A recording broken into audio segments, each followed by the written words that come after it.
नमस्कार, मैं हूं रोमा हैदर और आप देख रहे हैं भारत एक्सप्रेस। अगर आप हॉलिडे की प्लानिंग कर रहे हैं और ठहरने के लिए ओयो रूम्स की बुकिंग करना चाहते हैं तो ये खबर आपके लिए है।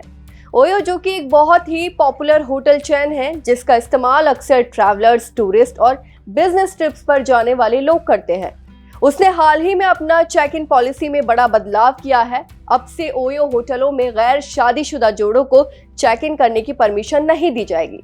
जी हाँ, आपने बिल्कुल सही सुना है। पहले के दिनों में ओयो के होटलों में अनमैरिड कपल्स को चेक इन करने में कोई दिक्कत नहीं होती थी, लेकिन अब कंपनी ने इस नीति में बदलाव करते हुए अपनी नई गाइडलाइंस को लागू किया है। तो चलिए जानते हैं इस बदलाव का कारण क्या है।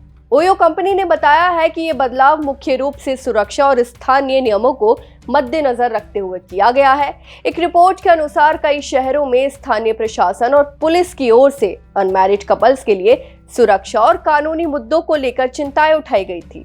इसके अलावा ओयो ने कहा है कि उनकी प्राथमिकता हमेशा मेहमानों की सुरक्षा और उनके अनुभव को बेहतर बनाना है। बता दें कि नई पॉलिसी के अनुसार अविवाहित जोड़ों को अब चेक इन की परमिशन नहीं दी जाएगी, यानी सिर्फ पति पत्नी ही होटल में कमरा ले सकेंगे। रिवाइज पॉलिसी के तहत सभी जोड़ों को चेक इन के समय अपने रिश्तों का वैध प्रमाण देने के लिए कहा जाएगा। इसमें ऑनलाइन की गई बुकिंग भी शामिल है। वहीं कंपनी ने कहा कि ओयो ने अपने भागीदार होटलों को स्थानीय सामाजिक संवेदनशीलता के साथ तालमेल बिठाते हुए अपने विवेक के आधार पर अविवाहित जोड़ों की बुकिंग को अस्वीकार करने का अधिकार दिया है। ओयो ने मेरठ में अपने भागीदार होटलों को तत्काल प्रभाव से ऐसी सुनिश्चित करने का निर्देश दिया है। नीति में हुए बदलाव से परिचित लोगों ने कहा कि जमीनी प्रतिक्रिया के आधार पर कंपनी इसे और शहरों में विस्तारित कर सकती है। उन्होंने कहा, ओयो को पहले भी विशेष रूप से मेरठ में सामाजिक समूहों से इस मुद्दे को हल करने के लिए प्रतिक्रिया मिली थी। इसके अलावा कुछ दूसरे शहरों के निवासियों ने भी अविवाहित जोड़ों को ओयो होटलों में चेक इन करने की अनुमति न देने की मांग की थी।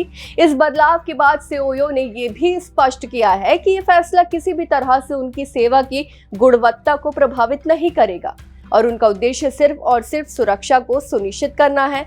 इस बदलाव के बारे में आपकी क्या राय है? क्या आपको लगता है कि ये सही कदम है या नहीं? हमें कमेंट करके जरूर बताएं। फिलहाल इस खबर में बस इतना ही और ऐसी ही तमाम खबरों को देखने के लिए देखते रहिए भारत एक्सप्रेस।